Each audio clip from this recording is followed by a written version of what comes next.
Buenas tardes, queridos amigos. En estos días tan difíciles, tan complicados en nuestro continente, con la reciente guerra de Ucrania, en la que vemos y oímos todos los días escenas y situaciones realmente muy dolorosas, muy duras, mucho dolor, mucha muerte, bombardeos, destrucción, pues me ha parecido buena idea hablar de la paz.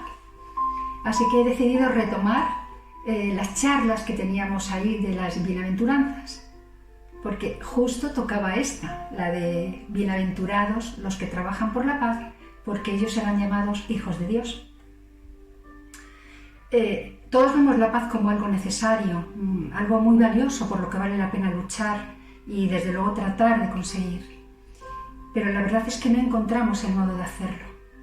No hay más que echar un vistazo a nuestro alrededor y a nuestra propia vida, ¿no?, para darnos cuenta de que eso es así. Tenemos diferencias y tensiones con todos aquellos con los que nos relacionamos, de un modo o de otro. Con los padres, con los hijos, con los amigos, con los compañeros de trabajo, con los hermanos, con la pareja, por supuesto. Allí donde hay dos personas o más, hay conflictos. Bueno, y donde hay una también. Y ese es el problema. Solamente ese es el problema. Es la ausencia de paz interior. Si yo no tengo paz, no la puedo transmitir, ni la puedo sembrar. Y claro, nadie da lo que no tiene. Entonces, yo creo que es por ahí por donde hay que empezar, por uno mismo. De esas guerras y de esas diferencias que tenemos con nuestros allegados, con todos aquellos con los que nos relacionamos, no parece salvarnos el amor, ¿verdad? El amor que parece que lo salva todo. Claro, la mayor parte de las veces esas dificultades, donde más se perciben, donde más se notan, es entre las personas que más se quieren. En la charla anterior os hablaba de aquellas palabras de Jesús en las que dijo: no he venido al mundo a traer la paz, no he venido a traer paz sino espada. Y os decía que la paz de Jesucristo no es sinónimo de ausencia de conflictos, sino que es fruto de la lucha constante contra el mal. Porque Jesús vino a despertarnos, a señalar el bien, el mal, a ponerles nombre y a mostrar cuáles son sus consecuencias. El hombre que acepta la propuesta de Jesús tiene que estar atento, vigilante, despierto y orante, por supuesto. Claro, para no caer, decía el Señor: velad y orad, estad vigilantes a vuestra conducta, a la conducta de los demás también, que no se os pegue, pero sobre todo a la vuestra. Velad y orad para no caer en la tentación. Y la tentación siempre es el mal, siempre es el pecado. Y claro, oponer resistencia a eso nos va a enfrentar, va a crear división entre nosotros, en nosotros mismos y también en las personas con las que nos relacionamos. Por eso dijo Jesús que su paz no era como la del mundo. No es negación de la violencia, sino el triunfo del bien y de la verdad. Y el bien y la verdad a veces resultan incómodos, porque resulta más fácil casi siempre. No es más gratificante, es más fácil. Dejarse llevar, primero por los propios instintos, que van como caballos desbocados por ahí a su aire, y después por la corriente del mundo. Nadar contra corriente agota. Entonces, el bien y la verdad en el mundo resultan incómodos, porque pues, la mayoría de las personas con las que nos relacionamos no lo van a tener en cuenta, no se van a cuestionar si lo que hacen pues, es algo que agrada a Dios, es algo que está bien en el más amplio sentido de la palabra, ¿o no? Y si tú estás en un ambiente donde hay maldad, donde se están haciendo y diciendo cosas que no están bien, y te mantienes al margen, no entras en ese juego, no entras en esa dinámica, no te digo ya nada si le opones resistencia, si te quejas, pero aunque no te quejes, simplemente si no entras, tú ya vas a ser alguien distinto y no vas a encajar ahí. Yo, por ejemplo, que soy una persona muy alegre, ya lo he comentado en otras charlas, y que me lo paso muy bien, pues bailando y cantando y saliendo por ahí cuando salgo, a lo largo de todos estos años en los que llevo trabajando en la compañía para que estoy, pues hemos celebrado muchísimas reuniones entre compañeros, muchísimas fiestas de Navidad y en otras ocasiones en las que hemos decidido juntarnos pues para compartir, para cenar. A partir de la 1 o así, ya no se puede estar. No te digo nada a las 3 de la mañana. Yo nunca bebo, suelo beber alcohol. Y por supuesto cuando bebo, pues bebo muy poquita cantidad. Y además no puedo tomar tampoco ni Red Bull ni nada de eso porque, bueno, bastante tensión tengo yo ya, como para encima añadirle Coca-Cola o Red Bull. Entonces, pero no me hace falta. Yo tengo la energía suficiente, gracias a Dios, como para estar bailando, estar riéndome, estar participando, sin necesidad de beber. Y entonces cuando los demás ya llevan unas cuantas copas, yo empiezo a ver que llega el momento de salir. Porque los compañeros empiezan a poner muy tontos. Y empiezan a pasar cosas que tú ves que no. Y bueno, pues en alguna que otra ocasión a mí ya me conocen, ya saben que además que soy creyente y tal, pero María, pero ¿cómo no vas a beber? Pero, con naranja, estás con coca, estás con un refresco, estás con agua. Sí, estoy con agua. Y se ríen y tal, ¿no? Claro, están allí con whisky, con Cuba Libres. Pero claro, cuando empiezan ellos a desbarrar, yo estoy perfectamente y soy capaz de ver lo que pasa allí. Y entonces lo que hago es darles un beso y marcharme a casa, para que no haya historias. Entonces, bueno, pues a mí ya me conocen desde hace mucho tiempo, pero aún así he tenido que soportar a veces alguna que otra ironía. Y bueno, pues eso, que tú no encajas, ¿no? En ese ambiente, en un ambiente donde se están haciendo cosas que no te parecen bien, y pues entonces empiezas a ser un poco como el bicho raro. Pero claro, si quieres vivir en esta paz que da Jesús, que da la verdad, que da estar del lado de Dios, tienes que entrar en esa guerra. Tienes que oponer resistencia al mundo, a ese tipo de cosas. Y bueno, y ser fuerte, tener las ideas claras y estar atento, porque el mal muy a menudo va disfrazado de bien. Cuando es un mal así muy rimbombante, no, porque entonces eso lo vemos todos claramente y lo rechazamos. Es ese mal sutil, que parece que no es mal. Ese en el que la gente dice, bueno, yo no hago nada malo, bueno, yo... Cuidado ahí. Los judíos utilizaban para saludar la palabra shalom, que significa paz, pero que es una paz y que además que más que un saludo es un deseo de armonía, de vida plena. Y Jesús, que era judío, también lo utilizaba. Decía, mi paz a vosotros, cuando paséis a una casa, desead la paz, mi paz os dejo, mi paz os doy. Pero en ese shalom y esa paz que Jesús da, es antes de nada un don suyo. La da realmente, la paz con vosotros. Nosotros deseamos la paz, pero no podemos darla. Jesús sí la puede dar. Y bueno, pues no es una conquista del hombre. La paz interior casi nunca es una conquista del hombre, aunque por supuesto tú la tienes que aceptar y tú tienes que trabajar también para poner esa paz en el mundo y para hacerla fructificar en tu interior.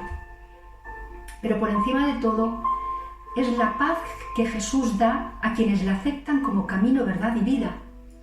Y no es que Jesús sea un chantajista, no es un yo te doy a cambio de que tú me sigas. No, es la consecuencia de iluminarse, de ponerse al lado de él, de estar en él. Si tú te acercas a una luz, ves lo que hay. Si estás en un sitio oscuro, no es. Es una paz, además, la que da Jesús, que se vive por dentro como signo, ¿no?, de plenitud y de perfección, y que para estar en nosotros, como decía, requiere de nuestra adhesión. Cuando Jesús, después de morir, se apareció a los discípulos que estaban encerrados todos por miedo a los judíos, confundidos, solos, asustados, porque su maestro había sido crucificado. Ellos no esperaban que eso pasara, porque Jesús no se lo había dicho directamente. Él había comentado, pues así como comentaba Jesús las cosas, para dejar que ellos las fueran madurando en su interior, pues que tenía que padecer mucho el Hijo del Hombre, que en 3 días, que tal. Pero, claro, ellos no contaban con todo aquello. Y cuando Jesús murió de aquella manera tan espantosa, pues todos se asustaron mucho, porque además les señalaban a ellos los judíos. Estos eran amigos del Galileo. Y entonces estaban allí ellos encerrados, muy, muy asustados, sin saber qué iba a pasar con ellos. A partir de ese momento, y Jesús se les aparece, está en medio de ellos, con un saludo de paz. Y vemos el contagio inmediato que esa paz produjo entre los discípulos. Tomás, aunque siempre le pintan metiendo los dedos, tocando la herida del Señor del costado, o mirando los agujeros de las manos, no hizo falta que viera nada. Él, es verdad que cuando le dijeron hemos visto al Maestro, hemos visto al Señor, él dijo, no me lo creo. Si no toco las heridas de su costado y veo los agujeros en sus manos y sus pies, no lo creo. Pero cuando estaba con Jesús, le bastó que Jesús, su presencia, le bastó oír su voz para decir unas palabras preciosas, que han quedado aquí para que nosotros las retomemos, que se dicen en el momento de la consagración. Dice, Señor mío y Dios mío. Hasta entonces ninguno de los discípulos había llegado tan lejos. Ninguno había llamado Dios directamente a Jesús. El Mesías, el Maestro, tal. Pero Dios, el Hijo de Dios. Sí, creemos que eres el Hijo de Dios, que eres el enviado. Pero Dios, Señor mío y Dios mío. Aquello vino de la paz y la presencia de Jesús.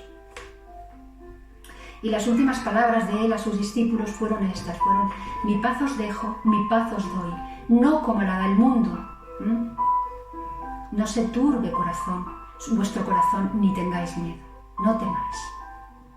Ellos se quedaban solos. Cuando él se fue, volvió al Padre, sin entender del todo lo que había pasado, como nosotros muchas veces. Que también nos preguntamos por qué. ¿Por qué esto a mi Señor? ¿Por qué esto en el mundo? ¿Por qué esto a tal o cual persona? Jesús conocía su dolor y su soledad y les dio su paz antes de marcharse. Estaré con vosotros todos los días, no temáis, hasta el fin de los tiempos. Y ahí está, aquí está, con su paz y con su gracia. Nuestra paz no puede depender de circunstancias externas, sino que debe ser algo propio, algo que surja de nuestro interior, de nuestro corazón. La paz que da el mundo siempre depende de otras personas o de otras circunstancias, de situaciones concretas. Pero para que ese tipo de paz se dé, todo tiene que ir bien. Y eso es muy raro que ocurra. Y además, cuando uno se observa, se analiza, se da cuenta de que no le satisface del todo, ni le instala en la paz del todo, nada. Ni las distracciones, ni el trabajo, ni el descanso. Yo cuando estoy trabajando que estoy tan cansada, tantos papeles, tantas cosas en la cabeza, tanto estrés, tantas cosas interrumpidas, ahora cojo esto, ahora dejo lo otro, ahora vuelvo a lo que tenía, ahora lo interrumpo para atender, para tal.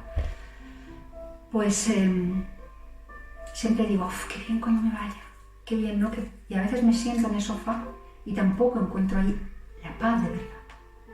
La paz de verdad la encuentro cuando me pongo frente a Dios. Ahí sí que tengo experiencia real de estar en paz.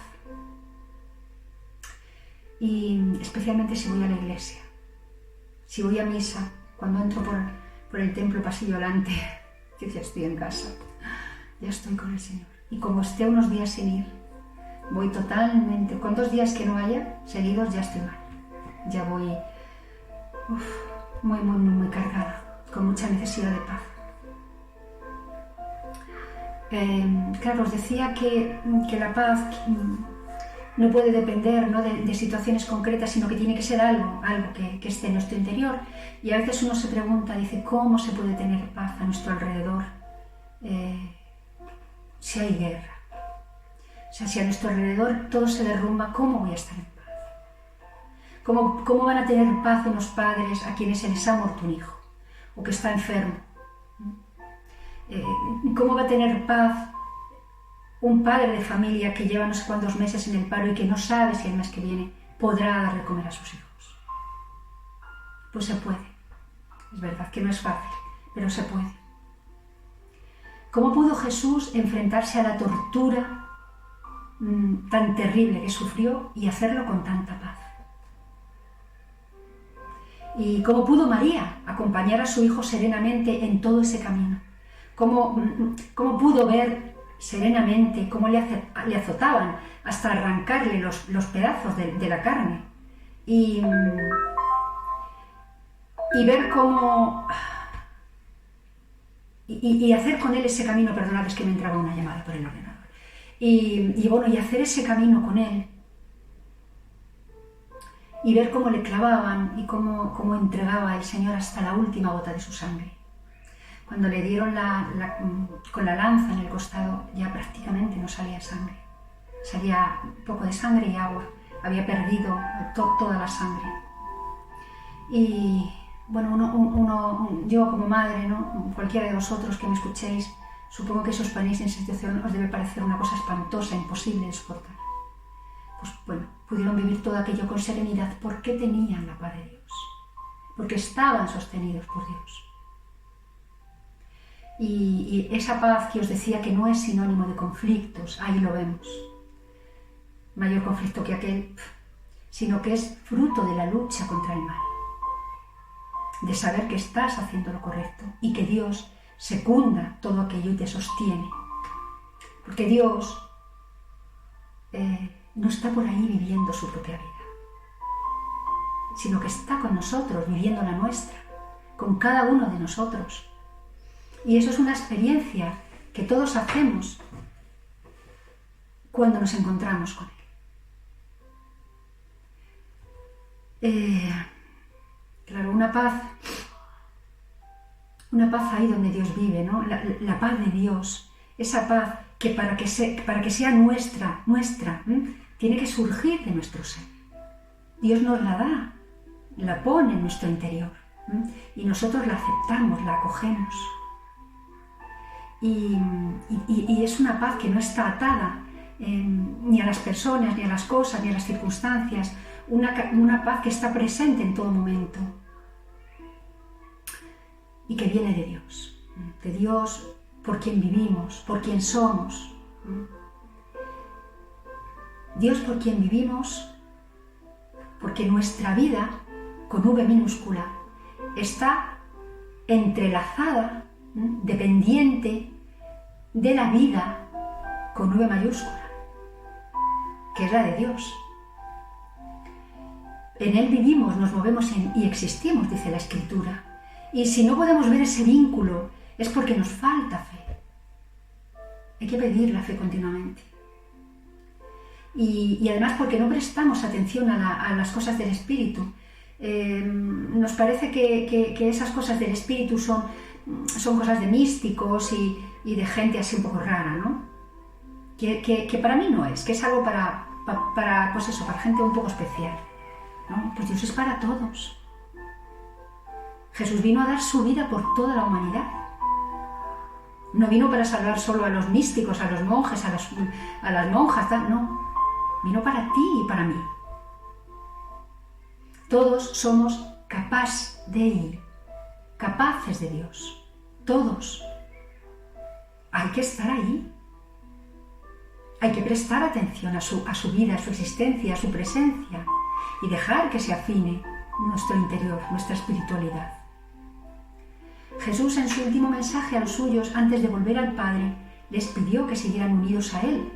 Les dijo: permaneced en mí. Ese es el secreto. Permaneced en mí. Yo soy la vid, vosotros sois los sarmientos. Unidos a mí daréis mucho fruto. Sin mí no podéis hacer nada. Guardad mis mandamientos. Permaneced en mi amor. Nosotros no conocemos el camino de la paz. Por eso las cosas van como van en el mundo y en nuestra vida. La paz que Jesús nos ofrece y por la que pide que trabajemos formará cada vez más parte de nuestra vida a medida que vivamos unidos a Él y prestemos atención a sus mandamientos y a su palabra. Por ejemplo, mirad en la Escritura: el que me ama guardará mis palabras y mi Padre le amará. Mi Padre le amará. Y vendremos a Él, el Padre y yo, y haremos morada en Él. Ahí está, la paz. Lo único que puede haber en tu corazón y mente con el Padre y el Hijo es paz, dice el Apocalipsis. Oh, si hubieras atendido a mis mandamientos, fuera entonces tu paz como un río y tu justicia como las olas del mar. Isaías dice: mucha paz tienen los que aman tu ley. Claro.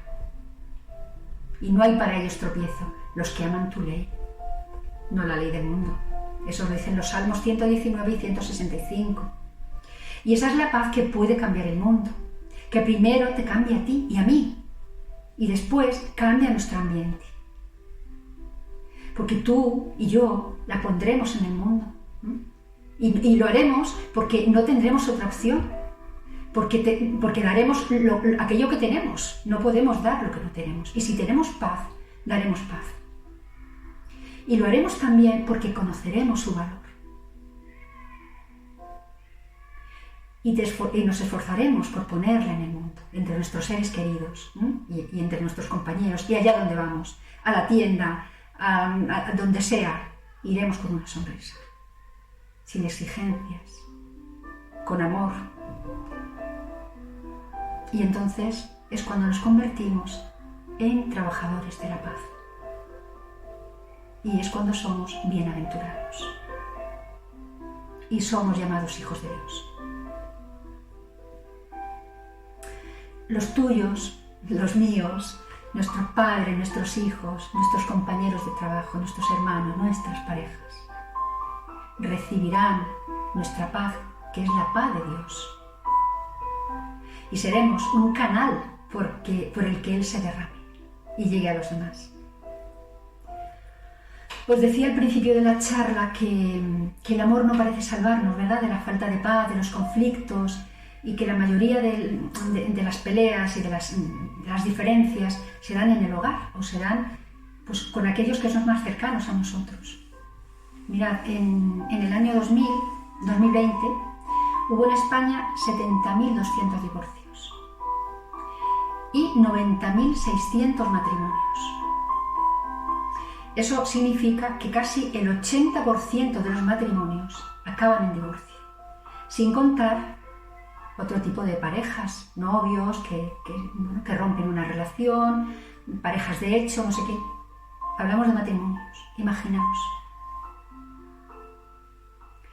Y hay, en mi opinión, dos variables que son determinantes a la hora de vivir la paz en la pareja y en la familia y evitar ese tipo de rupturas que siempre son muy dolorosas, ¿no?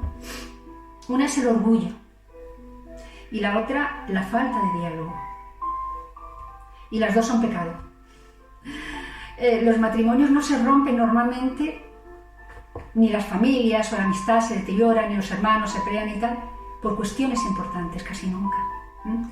La mayoría de las veces los estragos de verdad los hace el orgullo y la falta de diálogo, que a veces es una consecuencia del orgullo, porque muchas veces no hablamos a las personas, no nos dirigimos a ellas por orgullo. Mirad, yo tenía un amigo, me estoy acordando ahora según lo voy a tal, que me comentaba una vez, tenía una niña adolescente, ¿no?, con 15 o 16 años. Me decía: yo cuando me enfado, con Celia no le hablo. Y entonces ella me dice: ¿Ya estás otra vez que no me hablas? Y yo le clavé y digo: no. Eso no lo puedes hacer. ¿Cómo que no le hablas? Dice, sí, es que así se da cuenta de que estoy enfadado, de que ha hecho mal. ¿Y por qué no se lo dices? O sea, a mí es que me cruje el cerebro. O sea, ¿por qué no se lo dices? Pero no es más fácil coger a tu hija con cariño y decirle, cariño, esto que has hecho me ha dolido. No me gusta que hagas esto. No está bien por esto, por lo otro. Si es mucho más fácil, si se llega mucho mejor, porque es que si todo el mundo se instala en el orgullo, entonces es cuando no hay comunicación, y sin comunicación no hay nada. O sea, no hay nada. El amor sin comunicación no puede funcionar.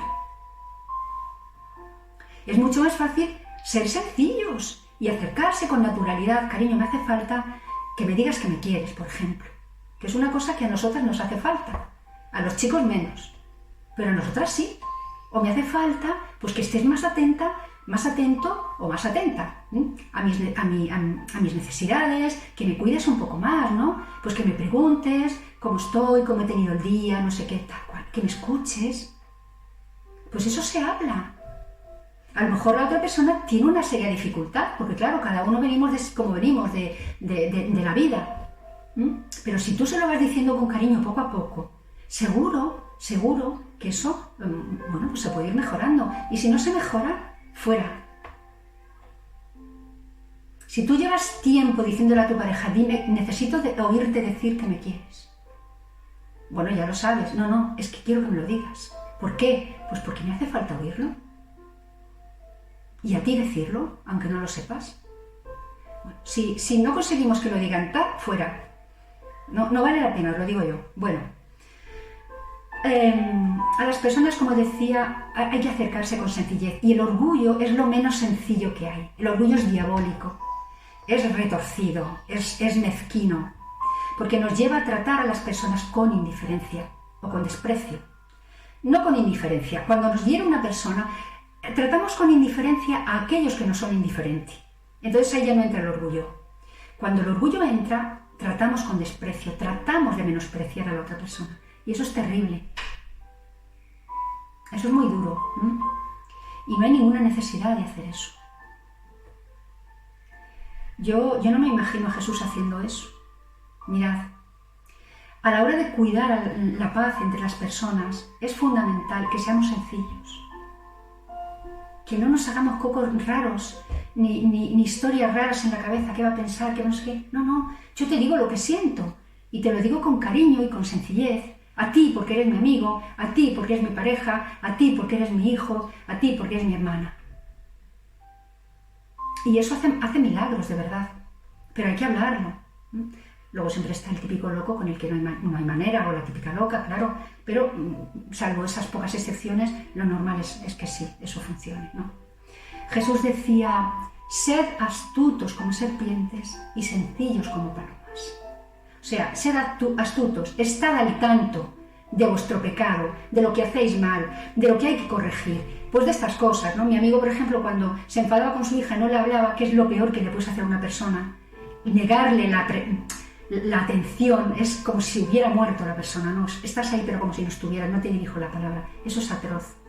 Pues él no fue astuto ni fue sencillo, porque si hubiera sido astuto, se hubiera dado cuenta que el camino más rápido es hablar. Y si hubiera sido sencillo, hubiera hablado con sencillez con su hija. Jesús nunca anduvo con esas rarezas. Cuando dijo sí, nos decía decir sí cuando es sí y no cuando es no. Ya está. No hay mucho más. Y fijaos aquello que le dijo a Pedro, tan bonito, cuando se acercó a él, estaban ahí. Pedro, ¿tú me amas? Y Pedro le dijo, sí, te quiero. Y entonces el Señor volvió y le preguntó, Pedro, ¿tú me amas? Y Pedro se quedó muy sorprendido. Sí, Señor, ya sabes que te quiero. Y entonces el Señor bajó el nivel y le dijo, Pedro, ¿me quieres? Y Pedro se entristeció por la duda, ¿no?, del Señor y le dijo, ¿por qué me preguntas eso? Ya sabes que te quiero. El Señor bajó su nivel de exigencia. Le estaba diciendo, ¿me amas? Y él estaba respondiendo, te quiero. cuando el Señor vio que era incapaz de amarle como Él esperaba, bajó el nivel de exigencia y aceptó a su amigo. Y fue un diálogo bello, preciosísimo, sencillo, donde el amor se pide y se ofrece con naturalidad. Bueno, pues hasta aquí, amigos, la charla de la bienaventuranza de los que trabajan por la paz. Os animo a trabajar por la paz, os animo a uniros muchísimo a Jesús, a dejar que su paz os llene el corazón y a ponerla en el mundo, Y sed astutos como serpientes, atentos, vigilantes a vuestro pecado, a las necesidades de los demás, y sencillos como palomas. Os mando un abrazo muy, muy fuerte y muchas bendiciones. Hasta el próximo día.